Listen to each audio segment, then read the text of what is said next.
Თია რადიო იმედის პირდაპირ ეთერში თქვენ თვალყურს ადევნებთ გადაცემას იმედის კულტურა მე გადაცემის წამყვანი და ავტორი ლადო ტატიშვილი გახლავართ დღეს გამონაკლისი არ არის კვლავ საუბრობთ ხელოვნებაზე შემოქმედებაზე კულტურაზე შეიძლება ითქვას ეს წინა გადაცემის გაგრძელებაც არის ვისაც ახსოვს ჩვენ საუბრობდით ზოგადად თეატრის შესახებ თეატრის კულტურის შესახებ და ეს თემაც დღევანდელი შეიძლება ითქვას გაგრძელება და ამავდროულად ვიტყვი იმას, რომ მარტის თვე ქალების თვეაო ამბობენ, თუმცა ყველა თვე ჩვენთვის ასე უნდა იყოს და სიმბოლურია ის, რომ ჩვენ სწორედ დღეს ქალებზე ვისაუბრებთ, ქალების როლზე ქართულ თეატრსა და კინოში და ვინ თუ არა ხელოვნებად მცოდნე, თეატრმცოდნე ნიკოლოზ წულუკიძეა ჩვენი სტუმარი. ნიკოლოზ, დიდი მადლობა რომ გამონახედრო და ხარ ჩვენთან ერთად. მადლობა თქვენ რომ დამიწახე. გაიხარე. ნუ როგორც ყველა სტუმართან პირდაპირ საქმეზე გადავალთ რომ დრო არ დავკარგოთ და ტრადიციასაც არ დავარღვევ. მოდი ცოტა ისტორიით დავიწყოთ, ხო? იმიტომ რომ ძალიან საინტერესოა ზოგადად ეს თეატრის ისტორია, ქართული თეატრის ისტორია, მაგრამ თვითონ აი ქალის გამოჩენა უკვე ქართულ თეატრში. თუ არ ვწდები და თუ ვწდები შემისწორე, იყო პერიოდი ზოგადად, როცა ევროპაში ჯერ კიდევ ქალის როლს მამაკაცები ასრულებდნენ და ქართულ იმ დროს შეიძლება ასე თეატრი, პროფესიული თეატრი არ დავარქვათ ჯერ კიდევ და სცენაზე უკვე იდგა ქალი. არის თუ არა ასე? იცი რა, ეხლა სუმახსენდება ეს შეყვარებული შექსპირი ფილმი ჯუდი დენჩის და გვინეთ პელტროუს მონაწილეობით. იცი რა, ამის დანამდვილებით თქმა რომ ევროპას ჩვენ ვაჯობეთ ქალის სცენაზე რთულია, მაგრამ ეს პროცესი იქაც იყო და აქაც იყო. აი მაგალითად რატომ მიყვარს განსაკუთრებულად დიმიტრი ყიფიანი რომ ჩამოვიდა და ნახა რომ ქალის სცენაზე გამოსვლა სირცხვილად ითვლებოდა და გიორგი ერისთავთან ერთად დაიწყო თეატრის აღდგენაზე ფიქრი პირველი რაც გააკეთა სცენაზე გამოიყვანა ცოლი ქალიშვილი ძმისშვილი და დიშვილი ქალბატონები და ამით უთხრა ყველას რომ სცენაზე ქალის გამოსვლა სირცხვილის სულაც არ იყო თვითონ აკაკი წერეთელს მაკო საფაროვასთან ილია ჭავჭავაძეს ნატო გაბუნიას ოჯახის წევრებთან უხდებოდათ ჩასვლა და თხოვნა რომ ნიჭიერი ბავშვია და გამოუშვით თეატრში რომ აი ესე ნელ-ნელა საზოგადოებრივი აზრი მოემწიფებინა და მოემზადებინათ იმისთვის რომ სცენაზე გამოსვლა ცუდი სულაც არ იყო მაგრამ აი რა ოცნაურიც არ უნდა იყოს მანამდე ესე იგი ჩვენ ლაპარაკობთ გიორგი ერისთავმა და ყიფიანმა თეატრი აღადგინეს 50-ში და ილიამ და დიმიტრი ყიფიანმა 79-ში 1800 აი მანამდე 1814-17 წლებში არსებობს პირველი ისეთი ერთ-ერთი მთავარი დრამატურგიული ტექსტი ინტიმური ტექსტი, უფრო სწორად ავთანდილ თუმანიშვილის 4-თა ლაპარაკი, სადაც 4 ქალბატონი სხედან და ერთმანეთს უყვებიან საკუთარ სექსუალურ გამოცდილებაზე. ეს არის პიესა, ეს არის სიკვდილის ბრძოლიდან 20 წელიწადში. მანამ, სანამ უკვე ერისთავი და ყიფიანი დაიწყებდნენ, ხო? წარმოიდგინეთ, ესე იგი, რა კი პიესა დაწერა ავთანდილ თუმანიშვილმა და დიალოგებშია გაშლილი ეს ტექსტი, რომელიც მხატვრული ღირებულების სულაც არ არის, მაგრამ ფაქტია და არსებობს და ამ ტექსტის ნაწყვეტი მე ამ წიგშიც მაქვს შეტანილი რომელზეც უნდა გითხრა ორი შეხვედრა კი ბატონო და თუ კი დაიწერა და დიალოგებში არსებობს და ქალბატონი ესე იგი იდგმებოდა არ იდგმებოდა მაგრამ პერსპექტივაში ხო მოიაზრებოდა რომ დადგმულიყო ანუ მან უწინ უფრო თამამად გამოდიოდნენ სცენაზე ქალბატონები ვიდრე მერე აი რაღაც პერიოდი უკვე ეს და რამ განაპირობაა ეს იცი რა მე მგონია ძალიან აი ამ რუსულმა გავლენამ რაღაცა ძალიან მარწუხებში მოაქცია ქართული ყოფა მაშინდელი ეს იმპერიის პერიოდს ცხადია აი დაახლოებით ესე იგი ეს არის აი 50 წელიდან როცა იწყებს უკვე მოღვაწეობას გიორგი ერისთავი და დიმიტრი ყიფიანი არა მარტო ქალისთვის ზოგადად თვითონ გიორგი ერისთავმა ითამაშა მიკირტუმ გასპარიჩის როლი და ივანეს როლი დიმიტრი ყიფიანმა ამ 50 წელს დადგმულ გაყრაში პიესაში რომ ანუ თეატრი გამხდარიყო ცუდი სიტყვა მოდური, მაგრამ აი თეატრის მნიშვნელობა განესაზღვრა თუმცა ბუმი მაინც იყო, ხო, ნიკოლოს, იმიტომ რომ აი მაშინ არ ვიცი თუ სწორად ვამბობ, ერქვა სცენის მოყვარეთა დასები, ხო, და ბევრი იყო ძალიან, ეს არ იყო რამდენიმე ქალაქში მხოლოდ. მე ამას ხელი შეუწყეს და ამას ჰქონდა საგანმანათლებლო მისია, აი ბრიგადებს აკეთებდნენ, რომ წერა-კითხვის უცოდინარი ხალხისთვის წაეკითხათ ტექსტები. წარმოიდგინეთ, დიმიტრი ყიფიანი ჩადის ქვიშხეთში და ხვდება მისი ძვირფასი გლეხი, რომელსაც ხელში უკავია ორ სტრიქონიანი წერილი, ქართულად დაწერილი და სად იყავიო არ ჩანდიო და ვიციო ქვიშხეთიდანო მუხრანამდე ვიარეო რომ წერა-კითხვის მცოდნე გლეხი მენახა და ეს წერილი წაიკითხა. ესე იგი პრობლემა იყო. წარმოიდგინეთ ქვიშხეთიდან ხაშური, ხაშურიდან ქარელი, ქარელიდან გორი, გორიდან კასპი, კასპიდან მუხრანში ჩავიდა კაცი რომ სხვა წერა-კითხვის აი ასეთ ყოფაში დაიწყეს ფიქრი და გორში სწორედ მამაცაშვილების ოჯახში მოვიდათ იდეა რომ ეს წერა-კითხვის გამავრცელებელი საზოგადოება გახსნილი იყო და მამაცაშვილები იყვნენ თუ ნიკო ცხედაძე იყო თუ იაკობ გოგებაშვილი თუ თვითონ დიმიტრი ყიფიანი ესე გადაწყდა ეს იდეა. რადგან გორი ახსენე, არ შემიძლია აქვე ახსენე კიდევაც ის ქალბატონი, ნატო გაბუნიაძეც არ თქვა ორი სიტყვა, ხო, იმიტომ რომ გორში დაიწყო მათავის მოღვაწეობა ხელოსნების დასში, ხო.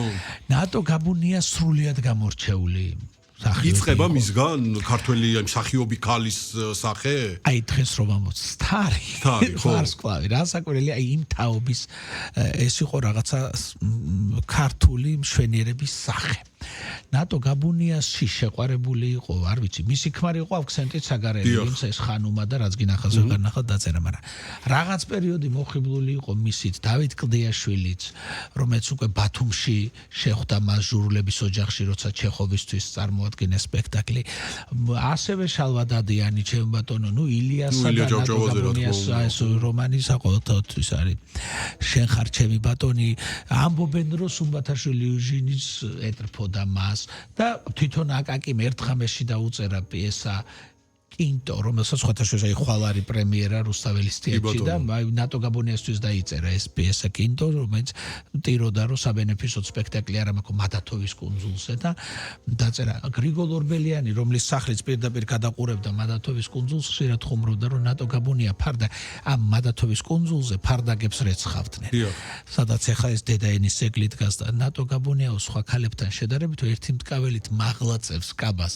ფარდაგების რეცხვის დროსო და ჩემი ბოლო ოცნება ის არის რომ მოვიდეს და ახლოდან ნახო და დაირაზე დაუკრასო და საუცხოდ უკრავდა დაირაზე და მე სხვაში ჟანზორ ერქომეშვილმა იპოვა ლუვრის საცავებში მისი ჩანაწერი ხმადებს YouTube-ზე ჩვენ სვენელებს შეუძლიათ მოусმინონ. ნატო გაბუნია, აი ნატო გაბუნიას გამოფრწყინება არაპატია მაკო საფაროვამ ილია ჭავჭავაძეს და ერთ-ერთი ილიას თეატრიდან წასვლის მიზეზი ეს დაპირისპირებაც იყო.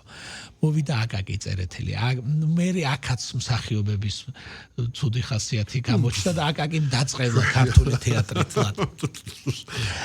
ამ თაობის განსაკუთრებით ქალებზე ვლაპარაკობთ, მე ძალიან ხიბლავს ეს ისტორია და აქაც მაქესა რომ გორში თქვით გითხარი წიგნის შესახებად, ხო? გეტყვილად ბოლო ქალი ვინც ჩვენ ყოფაში უпроსორად მე-19 საუკუნეში ჩიხტიკოპით დადიოდა, ეს იყო ელისაბედ ჩერქეზიშვილი. აი ქეთო და კოდეში რომ თამაშობს ქეთოს ბებიას და რომ გარდაიცვალა კატუშა ვაჩნაძე, ეს იყო რუსთაველის მსახიობი, მეც მაგ მასთან ინტერვიუ ჩაწერილი და კატუშა იყო ბებიათ ეკუთვნოდა ლიზა ჩერქეზიშვილი და ამბობდა რომ ბაბო, დიდი ბაბო ასე მოიხსენებდა რომ გარდაიცვალა მარჯანიშვილის თეატრიდანო ვერიკო ანჯაფარიძემ, სესილია თაყაიშვილმა, ნატო ვაჩნაძემ და თამარა ჭავჭავაძემ გამოასვენეს მისი ცხედარი. აი რაღაცა ესეთი ძველ თბილისთან გამოთხოვება იყო ამ ქალის წასვლა, იმიტომ რომ სხვათაშორის აი ელდარ შენგელაიამ დოკუმენტური კადრები ჩასვა არაჩვეულებრივ გამოფენაში, ომი რომ თავდება, გამოცვიდნენ ესენი ქუჩაში. და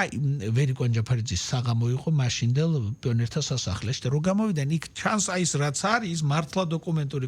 ახალგაზრდა ვერიკო და ნიკო გოციძე და ელისაბედი ყველას აცვია ჩვეულებრივად და ელისაბედი იქაც ჩიხტიკოპით მოუყვება ამ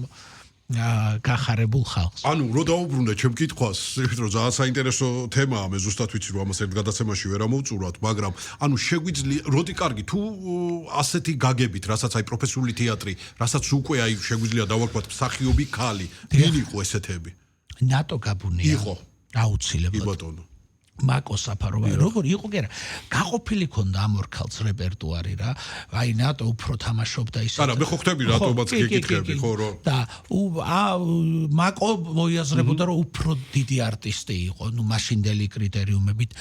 მაკოს უძლიერებდა ზურგს ის რომ ვასუაბაშიძის ცოლი იყო და აი პირველი თეატრალური წყვილი იყო ნატო გაბუნია მშვენიერი იყო ხანუმ ახალგაზრდა გარდაიცვალა ნატო და მაკომ დიდხანს იცოცხლა ბოლოს დაყრუდა მაგრამ სცენაზე იდგა და მე ტასუაბაშიძე მათი შვილი არაჩვეულებრივი ქალბატონები იყო ეფროკლდიაშვილი არ ვიცი რომელი ერთი შეიძლება დაასახელოთ მაგრამ მაინც ქართულ თეატრში კაცები უფრო მეტნი იყვნენ ეს ალბათ თუმცა აი ქალის როლზე რო ლაპარაკობთ და აი დიმიტრი ყიფიანი რო გითხეთ დიმიტრი ყიფიანის შვილი ნიკო ყიფიანი იყო ბელგიაში პირველი ფემინისტური ორგანიზაციის დამაარსებელი ქალთა უფლებათა დაცვის ლიგა აი ესე ერქვა ნიკო ნიკოლაძე ახლა ჩვენ სწორედ ვამზადეთ 24 აპრილს რუსთაველის თეთრში გვექნება წარმოდგენა ნიკო ნიკოლაძეზე ესე იგი როგორც კი ქალებს უმაღლეს განათლების მიღების უფლება დართეს მაშინვე გაუშვა რამდენიმე ქალი სასწავლებლად ევროპაში და რო არ მისცეს აქ როგორ შეიძლება ევროპაშიო ქალისთვის განათლებაში ფულის დახარჯვა ამ ქალბატონებს ულვაშები დააწება ვითომ კაცები იყვნენ ოლღა გურამიშვილით დაწყებული ეს ოლღა მისი ცოლი ილიას ცოლიც ოლღა გურამიშვილი იყო და ნიკო ნიკოლაძის ცოლიც ოლღა გურამიშვილი იყო და აი ნიკო ნიკოლაძის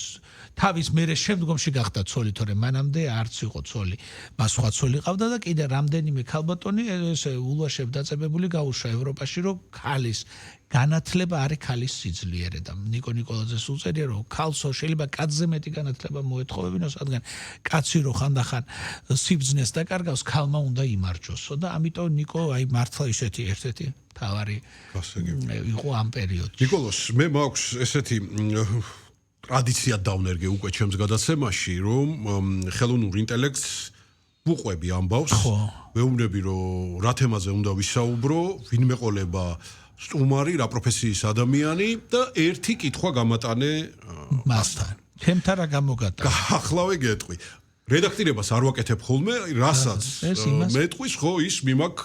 ჩემს სტუმრამდე. თუ შეიძლება ამოიცნო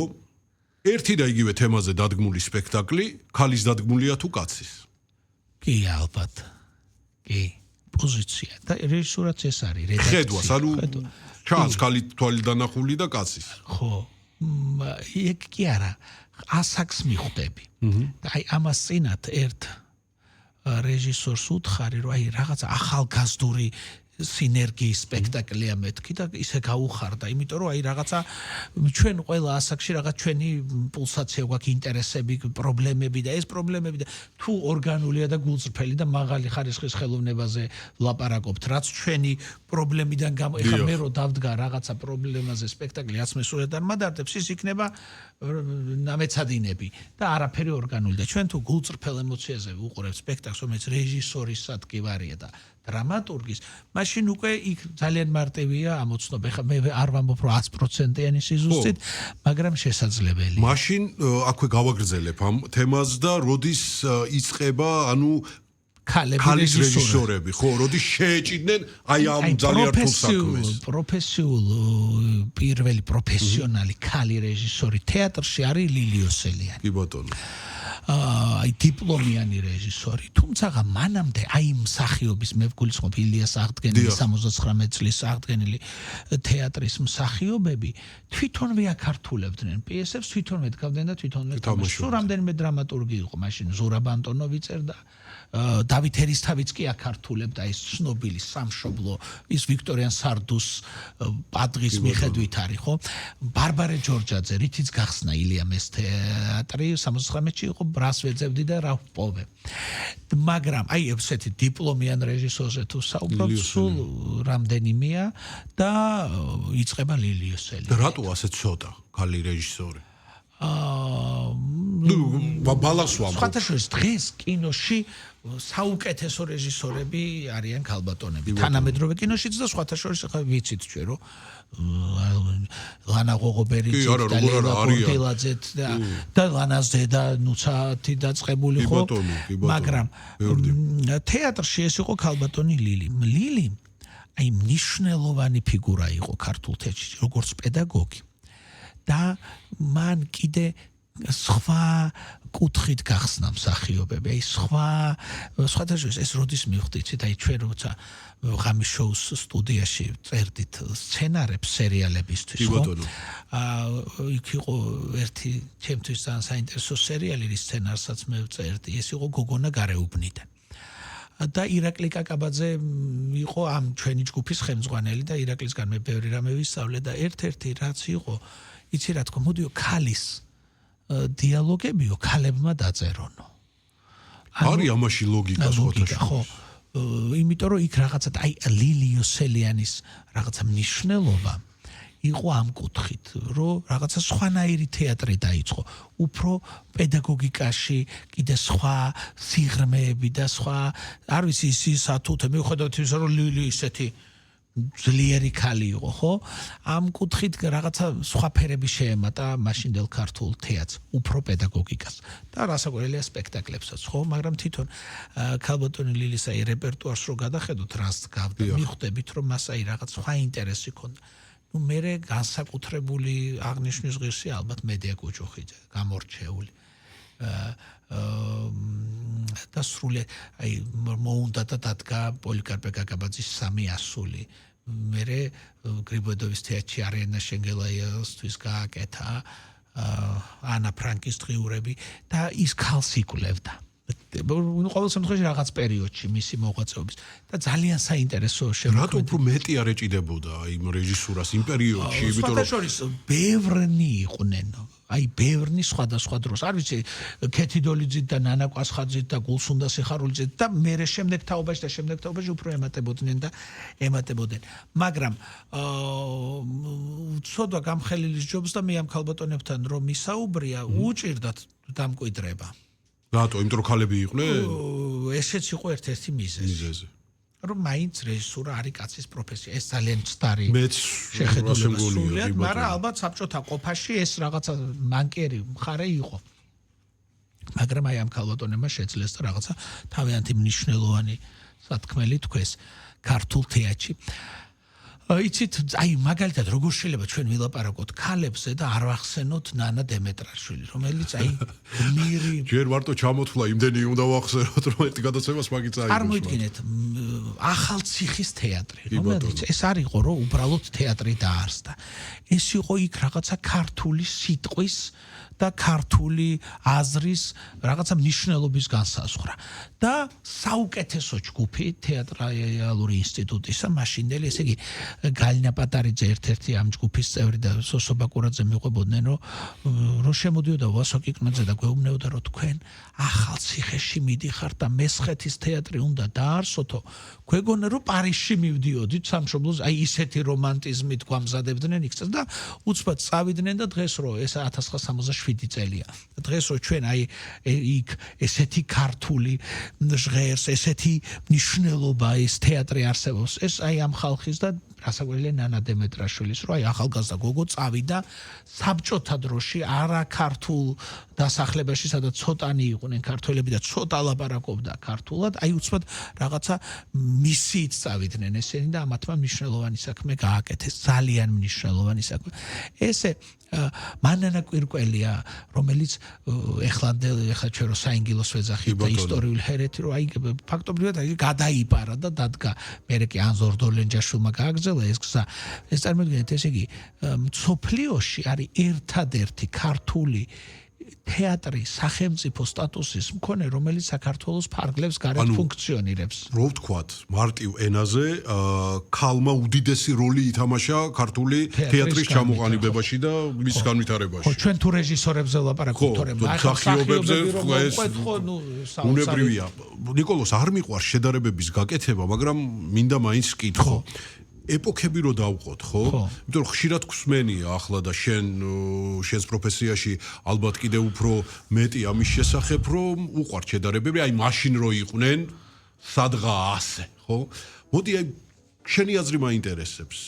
დღეს არის ძალიან ბევრი ქალი შემსრულებლები, ხო, რეჟისურაშიც მათ შორის, მსახიობებიც, იქნება ეს კინორეჟისურა, თეატრის რეჟისურა და მსახიობი ზოგადად, შედარება რო გავაკეთოთ. უფრო დაიხვეწა რასაკვირველი თუ არა რასაკვირველია დაიხვეწა შენ ეს ერთი ყოველ კონტექსტი არის ჩემი საყვარელი სიტყვა ყველა დროს თავისი სასემსრულებლო ფორმა და მანერა აქვს ხო ვერიკო როგორც თამაშობდა მაშინ ახლა რო ითამაშო ეს არავის არ მოეწონება წამღერებითი კილოთი ხო თუმცა იმ გასვლასაც ვერავინ არ გააკეთებს პროცესიას რომ იყვება არა მაგასაც ვერავინ არ ითამაშებს უდიდესი არტისტი უბრალოდ ვერიკო რო ახლა ყოფილიყო ის ყველაზე ბედად თვითონ მიხვდებოდა თანამედროვე როგორ ყოფილიყო იმიტომ რომ ვერიკო სულ თანამედროვე რა თქმა უნდა მაგრამ ინტონაციას ყველაფერს მნიშვნელობა ვერიკოს გონიერებით მივიდა მე ვამბობ აი ის ფორმა იმ დროში იყო გენიალური ამ დროში არის ის ფორმა რასაც ახლა ჩვენ ვნახულობთ ეხლა ქართულ თეატრს ყავს რამდენიმე ისეთი სახელი და გვარი აი მარტო ნატალია გაბისონია რო დავასახელოთ ჩვენ თანამედროვე ქართული თეატრი აი რაღაცა აი უბრალოდ ღმერთმა თქვა რომ მოდი რა იყოს ეს გოგო ესეთ აი როგორც აი მიშა გომიაშვილი რო იყო არტისტი რომელსაც ნახე შეიძლება ჩვენ დავასახელოთ დიდი არტისტი დიდი სახელი და გვარი და მე რამდენსაც გინდათ იმ დიდი არტისტის იაღლის სიყალბეს პათეტიკას უგემოვნებობას გაპაროსენაზე აი მიშა გომიაშვილი ძალიან რომ მოენდომებინა ვერ გაეპარებოდა იმიტომ რომ აი ეგეთი იყო რო გეკითხა ამას როგორ აკეთებო ალბათ ვერ გეტყოდა რა ვიცი ესე გამოდისო მაგრამ ის ინტუიტურად იყო ესეთი აი ესეთი მსახიობები აი იასუ ხიტაშვილი ხო აი რო გამოდის სცენაზე რაღაც ხიოსნდება ისეთი სამსახიობო მონაცემების არტისტი ხო ამიტომ ყველა დროს თავისი გნებავთ კინოში და გნებავთ თეატრში იას საკმაოდ ბევრი შედარებებს თავი უნდა დავანებოთ აუცილებლად უბრალოდ იმ არტისტების მაყურებლის სიყვარული და სხვა მასშტაბი ჰქონდათ, იმიტომ რომ მაშინ არ იყო რაღაცა სოციალური ქსელები, ინტერნეტად ყველას ლანძღავს და ამ სიბინძურემ წალეკა. ყველაფერი, ყველა გამეცადინებულია, რომ არ არსებობდეს რაღაცა პატივსაცემი, ავტორიტეტი არ მიყვარს ეს სიტყვა, მაგრამ ნუ რაღაცა კეთილგანწყობის ობიექტი. და იმ დროში აი რო არს გამოვიდოდა და რაღაც თესილია თაყაიშვილი რო იყო, ეს იყო რაღაცა აი ლეგენდას ვერი ხორავა ხარ ღმერთი ხვარა ხარო აი ისეთ სიმაღლეზე ყავდათ ეს სახები და დღეს ეს ზინა კვერენჭხილაძე უნდა ვახსენო ჩემი უსაყვარლესი არტისტი ზინა კვერენჭხილაძე ცოტა საქმე გააკეთა წავიდა და გაყიდულ 90-იანებში თეატრი დაარსა სად მერე იქ სადაც ქართულ სიტყვას მიხმარება ჭირდებოდა ამიტომ ჩემთვის ზინას არსებობა ქართულ თეატრში აი როგორც ტრაგიკოსი მსახიობის როგორც კომედიას ყველაფერს ერთნაირად არაჩვეულებრივი მაგრამ ნუ აი კიდე სხვა მოვლენა იყო ქართულ თეატრალურ ყოფაში ზინა კვერენჭხილაძე ერთ რამეს გთხოვ აი იასამანი რო აყვავდებაო მოიტანე ჩემს საფლავთან იასამანიო და სუბსაში რო გაივლიო ჩამოწიე ფანჯარა და დაიძახე ზინა იმიტომ რომ ბავშვობაშიო ჩაის კრებდიო და ის ადგილი ჩემთვის ყველაზე მნიშვნელოვანია მე არის სხვა მასშტაბის ხალხი იყო ხა ზინა კვერენჭხილაძემ რო წაიკითხა ნიკოლოზ ბარათაშვილი და რო ნახა რომ გაჭირვებაში გარდაიცვალა და დედამის შვილის დატირების უფლება არ ქონდა და არც ფული და აგროვებდა ფულს რო შავი კაბა ეყიდა და 2 წლის მერე დაეტირებინა ნიკოლოზ ბარათაშვილი თავი გამოაცხადა ნიკოლოზ ბარათაშვილის ქრივად და მერვე კლასში შავი კაბით დადიოდა აი ამ მასშტაბის თვითონაც გავდა სიტუაცია შეიძლება ითქვას ასე არა მე ერთი რაღაცა უნდა ვთქვა რომ მასშტაბით რო ავიღოთ ასე ხო კიდევ ერთხელ ვამბობ შედარებები არ მიყვარს უბრალოდ ხანდახან გვიწევს ხოლმე ხო აი ვერც კი იტყვი რომ ქართველი კაცის მსახიობები აი რო დადო რაღაცა ესე ვთქვა სასწორზე რომელიც საით გადაწონის იმიტომ რომ რო დავიწყოთ ჩამოთვლა ახლა ვინც ვახსენეთ უკვე გამბუზგლა და ახლა კიდე რომ გავაგრძელოთ ეს ქალი მსახიობები ხო რეჟისორებს დავიდავანებოთ იყვნენ სრულიად უნიკალური ანუ ყველა იყო მე რა მინდა ნიკოლოს კითხო იცი რომ რატო დავიწყე აი ეს კითხვა რომ დაგიშვი ეპოქების შევადაროთ მეთქი ჩემი აზრით შეიძლება ვწდები უბრალოდ ეს ჩემი აზრია და მეტი არაფერი მე ასე მგონია რომ რაღაცა ინდივიდუალიზმია დღეს დაკარგული და პერსონა პერსონიფიცირება მე ეს ვთქვი კიდევაც რომ საზოგადოებაში ყოფა იყო სხვა აღქმის იმიტომ რომ აი იმ მას ახლა რო აწონო აი ცუდი სიტყვა ეს შედარება აწონო მაგრამ აი რაღაცა სოფიკო ჭიაურელი და ვიღაცა თქვა აი იმიტომ რომ ის სხვა მასშტაბის იყო სხვა სიყვარული ქონდა და რატო დაიკარგა ეს მასშტაბურობა და სიყვარული ამ მსახიობებს კი არ დააკლდათ ნიჩი ატმოსფეროში კონტექსტი შეიცვალა ეხლა იას უხიტაშვილი არის 50 ფილმში გადაღებული, მაგრამ ქართველ მაყურებელს იმ 50 ფილმიდან 3 აქვს ნანახი. და ეს ისი ბრალია. არ ვიცი სისტემის, არ ვიცი ფილმები რატო არ გადის, ელოდებიან ეს რეჟისორები რომ წაიღონ ფესტივალზე. ყოველ შემთხვევაში აი რამდენი გვსმენია რომ აი ამ ფილმმა იქ გაიმარჯვა და ჩვენ ვერ ვნახულობთ თუ არ ნახე ფესტივალზე ფილმი, მე ძნელია ამის ნახვა. ამიტომ მგონია რომ აი ეს რაღაცა ახლიდან აღმოჩენა გველოდება ჩვენ იმ მსახიობებს, რომელსაც ვიცნობთ, ისინი კინოში იღებენ, თეატრში თამაშობენ, მაგრამ ჯერ ესე მასიურად რომელ ქალ გენიალურ სახელს და გვარ შეხვდებით ჩვენ ციგში, რომელზეც გთხოვ ამდენი ხანია ხორი სიტყვა გითხრათ. ეს არის წიგნი ქართული თეატრის ამბავი, ეს ჩემი წარმოდგენა რაც იყო ქართული თეატრის ამბავზე, რომელსაც მოუყარე თავი გავაერთიანი. აქ არის აი ნატო გაბუნიათი დაწყებული, ბუნებრივია. ხო,